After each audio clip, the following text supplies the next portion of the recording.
Wow, what do you know? It's time for the Pocket Knife Show. Hey, it's Mike on the mic again for another episode of the Pocket Knife Podcast.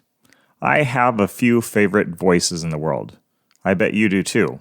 My favorites come out of the mouths of people I love. My wife, my kids, my friends. I love picking up a phone or tapping on a Zoom link when I know I'm going to hear the voice of someone I love, or multiple voices of multiple people I love. I bet you have similar favorite voices. Can you hear them in your head? Do you have a favorite electronic voice? I do. Namely, Max Headroom. So, sit back, relax, and enjoy. Not that one, though Max was fun back in the day. My favorite electronic voice is newer than his. Let me tell you a story. I had gotten tired of the default woman's voice responding to my Google inquiries, so I asked Google how to change to another voice.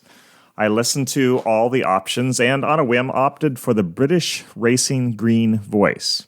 I'm not sure why, but I'm somewhat disappointed they gave each voice a color, but no name. Anywho, I chose the British lady in green to answer life's pressing questions like, "Hey Google, how many feet are in 30 meters? I'm a running coach. It came up. Voice chosen, I made a phone call to a relative. One of my kids, or my mom maybe, I don't remember. What I remember distinctly was for the first time in my entire life, an artificial intelligence pronounced my last name correctly. Calling Knife It home. I may be stuck with this voice forever. No more calling Neferts. Driving somewhere the other day, I overheard my wife and daughter talking about which reader of Bible versions they liked best. They opened an app and started playing audio Bibles. After listening to my wife's fave, the New Living Translation voice, and a few others, they got to the King James Version. A British guy started solemnly intoning the good news. And every perfect gift is from above, and cometh down from the Father of lights, with whom is no variableness, neither shadow of turning. My daughter fell in love with that accent. She literally said, "I think I'll start listening to the King James Version." All this talk of voices reminds me of Jesus' words in John 10. In verses 2 through 4, he says, "The one who enters by the gate is the shepherd of the sheep. The gatekeeper opens the gate for him, and the sheep listen to his voice.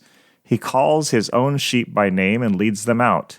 When he has brought out all his own, he goes on ahead of them, and his sheep follow him because they know his voice." Do you know this voice? I hope Jesus is your ultimate all-time favorite voice to hear. Seriously, if you never hear another word from your dad or your daughter or your bestest of best friends, but you still hear from Jesus through the Spirit of God, you have more than you need for life. Jesus' voice can lead and guide, correct and rebuke, train and help, comfort, everything. When no one else is near, he is close and he speaks truth and love and grace to your soul. There are plenty of voices in this world which purport to be on your side, looking out for your interests. But they are not always pointing in God's direction. I encourage you to turn those voices, even the best of them, off from time to time. Mute them so you can hear the same still small voice that Elijah heard when he was filled with fear and God came to him. The prophet received comfort and correction and direction. What might you get from God if you tuned your ears to the voice of your good shepherd as you read from his word, or if you choose listen to it with a fancy British accent? The Spirit could be waiting for you to crack open that Holy Bible sitting on your nightstand so he can show you his way. Pick it up, read it, and listen for the one voice you must pay attention to, the voice which leads you toward the abundant life God has promised to those who are in fellowship with him. Oh no, it's sad, I know we've come to the end of the show. See you next time.